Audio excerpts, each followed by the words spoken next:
تو دلائل سے جو جواب دیے ہیں، آئندہ بھی مجھے لگا کہ کسی کلپ کا میں نے جواب دینا ہے تو دلائل کی دنیا میں انشاءاللہ وہ جواب دوں گا، اور وہ ایک دوسرے کے احترام کے ساتھ دلائل سے ہی جواب چلتا رہے تو یہ زیادہ اچھا ہے میرا خیال۔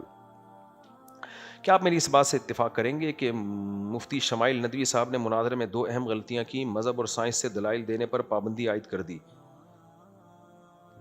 ذاتی باری تعالیٰ میں اپنے وقت کا آدھا حصہ چھوڑ کر خدا کے انکار کی بنیادی وجہ ہی سائنسی ترقی ہے، اور سائنس کو آج ثابت کر رہی ہے کہ خدا وہ باتیں 1400 سال پہلے۔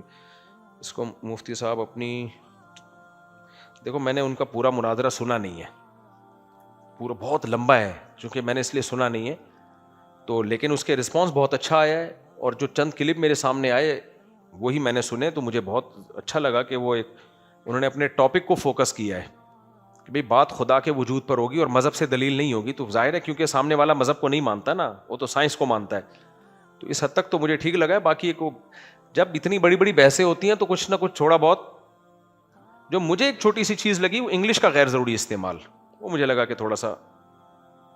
تھوڑا نامناسب ہے، باقی وہ اس کو ہو سکتا ہے وہ مناسب سمجھ رہے ہوں۔ منفی ذہن سے مت سوچو، اچھا کام ہو گیا، آپ سمجھتے ہو اس میں بحث میں کوئی فالٹ تھا تو آپ تیاری کر کے اس طرح سے بحث کر لو کہ اس میں وہ فالٹ نہ ہو، سمجھ رہے ہو۔ مجھے ظہر کی سنتوں میں 4 رکعتوں میں سورہ فاتحہ کے ساتھ سورت ملانا ہے، نیز فرض ظہر کی 4 سنتوں میں یا کوئی بھی 4 سنتیں یا نوافل، ان میں چاروں رکعتوں میں سورت ملانا واجب ہے، جان کر اگر سورت نہیں ملائیں گے نماز دوبارہ پڑھنی پڑے گی۔ میری بیوی کا عقیدہ ہے کہ حضرت علی کی شان ابو بکر سے اوپر ہے، نہیں، یہ اہل سنت والجماعت کے خلاف ہے۔ اہل سنت والجماعت کا عقیدہ ہی قرآن و سنت کی روشنی میں، اہل سنت والجماعت کہتے کس کو ہیں؟ جو سنت اور صحابہ کو مانتے ہیں۔ شیعہ حضرات صحابہ کو نہیں مانتے تو ان کی رائے وہ جانے، ہم تو صحابہ کو مانتے ہیں، اور حدیث سے ہمیں حکم دیا ہے کہ صحابہ کو مانو، تو صحابہ نے جو سب سے پہلا نمبر دیا ہے، اور خود سیدنا علی نے جو سب سے پہلا نمبر دیا ہے وہ کس کو دیا ہے؟ حضرت ابوبکر کو دیا ہے۔ تو یہ عقیدہ ٹھیک نہیں ہے، باقی پڈے نہیں کرو اس پہ، مان جائے ٹھیک ہے، نہیں مانی تو بھی کوئی بات نہیں، وہ کیکڑا کھا لے، آپ کیا کھا لو، آپ نہیں کھاؤ کیا یار۔ مفتی صاحب میں نے منت مانی تھی کہ میں امتحان میں پاس ہو گیا، 1 ماہ کے اندر ایک قرآن پاک پڑھوں گا، مگر کسی وجہ سے 1 ماہ سے زیادہ قرآن پڑھنے کی منت پوری کرنا واجب نہیں ہے۔ منت واجب ہوتی ہے عبادت کی، جو عبادت مقصودہ ہے۔ عبادت مقصودہ کہتے ہیں نماز ہے، زکوٰۃ ہے، صدقہ ہے، روزہ ہے، ان چیزوں کی منت واجب ہوتی ہے۔ اگر کسی نے کہا میرا یہ کام ہو گیا تو میں 1 قرآن پڑھوں گا تو یہ واجب نہیں ہے، ویسے پڑھ لیں اچھی بات ہے۔ مفتی سے آپ کے بیٹے کی شادی کا کیا ہوا؟ جو میرے بس میں ہے وہ تو میں کنٹرول کر سکتا ہوں، جو میرے بس میں نہیں ہے وہ کیا کر سکتا ہوں۔ ابھی تاریخ دی ہے انہوں نے تو ہم نے بھی دے دی تاریخ، پتہ نہیں اس تاریخ سے پہلے کیا مسئلہ ہے۔ مودی صاحب اگر کوئی دکان کرائے پر ہے، میں نے جب نکاح کیا تھا نا تو لڑکی والوں نے مجھ سے کہا تھا 6 مہینے کا ٹائم ہے، 6 مہینے بعد شادی کریں گے۔ میں نے کہا ٹھیک ہے، 6 مہینے بعد اگر مجھے کوئی اور مل گیا تو میں وہاں چلا جاؤں گا اور کیا، میں باؤنڈ نہیں ہوں 6 مہینے کا، اگر کوئی نہیں ملا تو دوبارہ ٹرائی مار لوں گا۔ تو انہوں نے کہا نہیں ہم تو 6 مہینے بعد۔ میں نے کہا بھائی آپ کی مرضی ہے، میں 6 مہینے تک اپنے آپ کو پابند نہیں کر سکتا۔ تو انہوں نے کہا آپ کو جلدی کیا ہے؟ میں نے کہا دیر بھی کیا ہے بھائی، جلدی کی کوئی وجہ نہیں تو دیر کی بھی تو کوئی وجہ، کوئی معقول وجہ ہو تو ٹھیک ہے، کوئی معقول وجہ نہیں ہے، ایویں تیاری کرنی ہے تو تیاری، جب پیسہ میں خرچ کر رہا ہوں تو آپ کو کس چیز کی تیاری کرنی ہے؟ تو شکر ہے سمجھ میں آ گیا، ورنہ بچے ماموں کہہ رہے ہوتے ہم کو۔ مفتی صاحب اگر کوئی دکان کرائے پر ہے کہ مالک مکان کی زمین میں بورنگ کرا کر RO پلانٹ لگائے تو اس کی کمائی حلال ہوگی؟ اچھا، مالک مکان کی زمین پہ بورنگ کرائیں گے نا تو اس بورنگ کا مالک مکان ہی ہوگا، سمجھتے ہو؟ جس کی زمین پہ کنواں کھدتا ہے اس کنویں کا مالک کون ہوتا ہے؟ تو مالک مکان کسی بھی وقت آپ کو نکال سکتا ہے کہ پتلی گلی سے نکلو۔ تو کیوں کسی کی زمین پہ وہ کام کر رہے ہو کہ لوگ یہ حرکت کر رہے ہوتے ہیں، اب ابا کی زمین ہے اس پہ اپنا گھر بنا لیا، اب پریشان ہوتے ہیں، یہ گھر تو ہم کہتے ہیں وراثت ہے بھائی، یہ تو ابا کی زمین تھی، کہہ رہے گھر تو میں نے بنایا تو اٹھا کے لے جا اپنا گھر۔ وہ کہہ رہے ہیں میں کہاں لے کے جاؤں، یہ تو سریے کی قیمت، ہم کہہ اب آپ کو سریے کی قیمت ہی ملے گی، کباڑ کی قیمت ملے گی اس پہ۔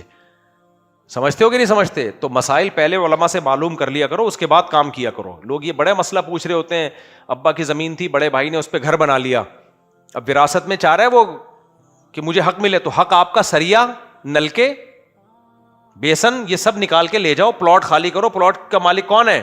وارث ہیں. سمجھتے ہو کہ نہیں سمجھتے؟ یا تو کوئی آپس میں سلو صفائی کر کے وہ راضی ہو جائیں اپنا حق چھوڑنے پر, ایک الگ بات ہے, ورنہ شرعی مسئلہ یہی ہے کہ شرکا کہیں گے بھائی تو نے اوپر کی عمارت ساری تیری ہے تو لے جا اوپر کی عمارت. آپ نے کسی کی چھت پہ کمرہ بنا لیا تو شریعت اس چھت والے کو اجازت دیتی ہے کہ وہ کبھی بھی آپ کو کمرہ خالی کرانے کا کہہ سکتا ہے کہ اٹھا کے لے جا اپنا سریا, کمرہ, پنکھے. تو کسی کی زمین پہ کبھی بھی تعمیر کی کوشش مت کرو, اس کے آگے بڑے پیچیدہ مسائل ہیں. ڈاکٹر اسرار احمد صاحب کی نظریہ درست ہے کہ آج کا مسلمان شریعت کے تمام احکاموں کو پورا کرنے کے باوجود رب تعالیٰ کی نظر میں مجرم ہے جب تک کہ موجود نظام کو دل سے برا نہ سمجھتا ہو اور اسے بدلنے کی خاطر جد و جہد نہ کرتا ہو. بالکل بات درست ہے, نظام کو بدلنے کی جد و جہد کرنی چاہیے, لیکن کرنی کیسے چاہیے یہ ایک اہم مسئلہ ہے. تو جیسے میرا پورا بیان اس پر ہوا نا, ابھی کوئی پیکج ہو اس کے حساب سے نظام کو بدلنے کی کوشش کریں. آپ کے پاس کوئی پیکج نہیں ہے تو ہوائی باتیں والی بات پھر صحیح نہیں ہوگی. کوشش کرنی چاہیے, لیکن جو میں نے طریقہ بتایا ہے وہی سوٹیبل طریقہ ہے. مودی صاحب میرا سوال یہ کہ نبی کریم صلی اللہ علیہ وسلم کا جنازہ کس نے پڑھوایا تھا؟ نبی کا جنازہ ہوا ہی نہیں ہے. اس میں بہت سی حکمتیں علماء نے بیان کی ہیں. میری نظر میں جو سب سے اہم حکمت ہے وہ یہ ہے کہ نبی جنازہ ہوتا ہے دعائے مغفرت کے لیے, اور نبی کے لیے مغفرت کی دعا کی اجازت نہیں ہے. نبی کا یہ پروٹوکول ہے, کیونکہ مغفرت کا مطلب کیا ہوتا ہے؟ دیکھو نبی پہ ہم درود پڑھتے ہیں, رحمت کی دعا نہیں بھیجتے. ہم یہ نہیں کہتے اللہ رحم اللہ محمدن صلی اللہ علیہ وسلم, اللہ محمد صلی اللہ علیہ وسلم پر رحم کرے, یہ نہیں ہم دعا کرتے. ہم صلی اللہ علیہ وسلم کے اپنے مرحومین کو ہم کہتے ہیں رحمہ اللہ, اللہ ان پر رحم کرے, لیکن نبی پر درود ہے, رحمت نہیں ہے. وجہ کیا ہے کہ وجہ جو سرسری غور سے سمجھ میں آتی ہے وہ یہ ہے کہ رحمت جب ہم لفظ یوز کرتے ہیں تو اس کا مطلب ہوتا ہے اگلا کسی مشکل میں ہے. رحمت میں ترس کا مادہ ہے, کہتے ہیں یار اس پہ رحم کرو. کیا مطلب؟ یہ بڑی قسم پرسی کی حالت میں ہے, اس پہ آپ کیا کریں؟ رحم کریں. یہی ہے نا مطلب. تو یہ میرے اور آپ کے بارے میں تو کہا جا سکتا ہے کہ پتہ نہیں وہاں جا کے قبر میں ہو کیا رہا ہے ہمارے ساتھ, اللہ تو رحم کرنا, ان کے گناہوں کو معاف. نبی کا اللہ نے اتنا اونچا مقام رکھا ہے کہ ہمیں یہ نہیں ہے کہ اللہ نبی پر رحم کر, بلکہ ہمیں یہ کہ درود کہتے ہیں اضافی رحمتیں, اضافی اللہ کی طرف سے اضافی جو پروٹوکول ہے. تو یہ نبی کی شان کے خلاف سمجھا گیا ہے نبی کے لیے رحمت کی دعا کرنا. ضمنی طور پر کہیں ہو تو, لیکن باقاعدہ جو نبی کے لیے الفاظ یوز کرنے کا ہمیں حکم دیا وہ درود ہے, صلی اللہ, صلات کا لفظ ہے, رحمت کا لفظ نہیں ہے. سمجھتے ہو کہ نہیں سمجھتے؟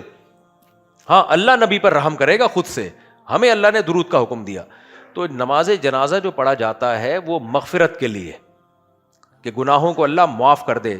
تو یہ اللہ اور نبی کا معاملہ ہے.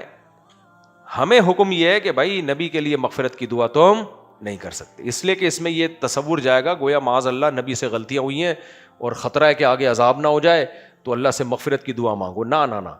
تو اس لیے ہر ایک کے لیے جنازہ ہوتا ہے, نبی کے لیے جنازہ نہیں ہوتا. تو نبی کے لیے ہوا کیا ہے؟ درود و سلام پڑھا گیا ہے. آپ صلی اللہ علیہ وسلم کی جو آپ کا جو جسد مبارک ہے وہ رکھا گیا, اور صحابہ کرام جوق در جوق آتے رہے اور درود و سلام پڑھ کے جاتے رہے.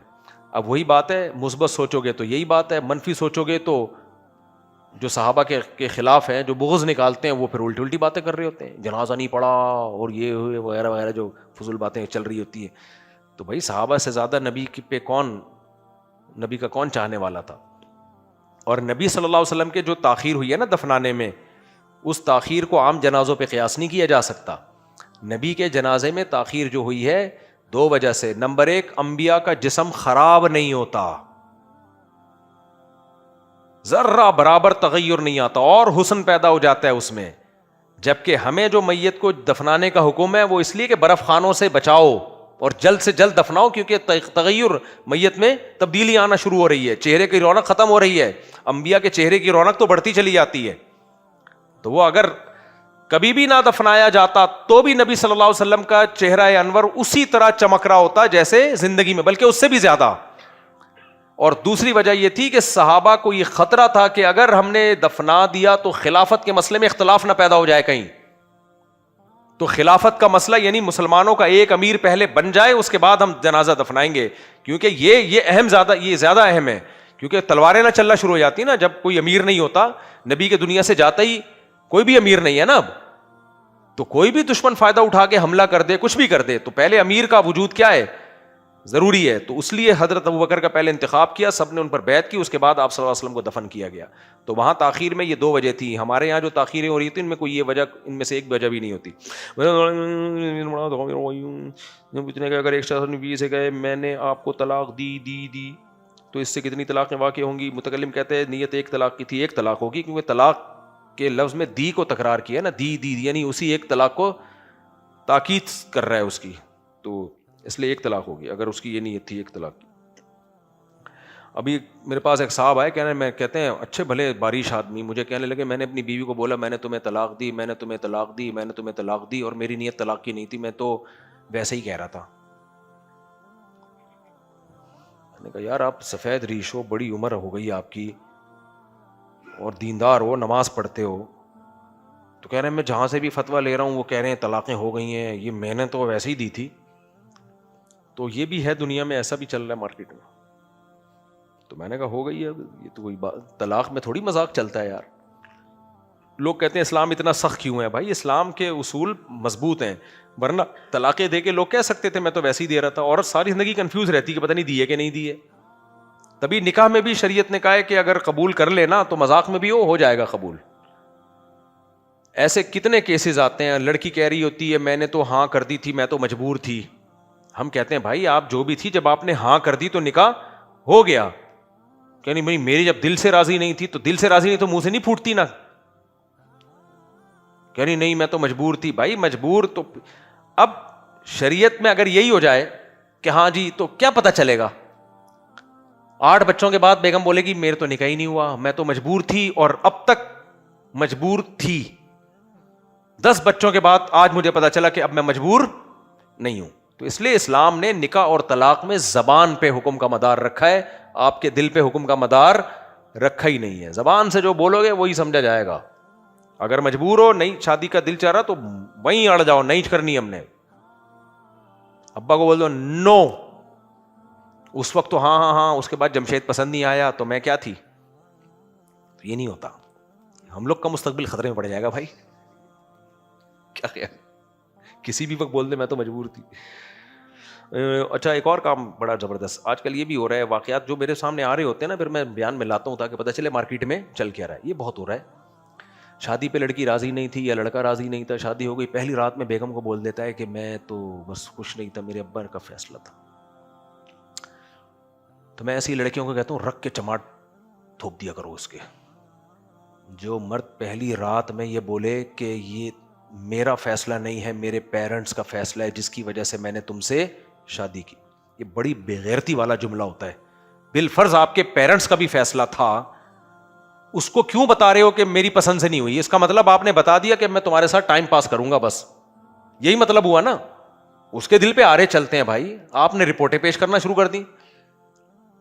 بھائی اگر آپ کو نہیں تھے تو پیرنٹس کے سامنے اڑ جاتے, آپ اڑے نہیں ہو. ایک بچی کی زندگی تباہ کر دی, اس کے باپ نے رخصت کر کے بھیجا, شادی پہ ان کا لاکھوں کا خرچہ ہو گیا, جہیز آ گیا, مہر آ گیا, قاضی کی فیس ہو گئی, سب کچھ ہو گیا, اور پہلی رات میں بولے ایکچولی میں مجبور تھا.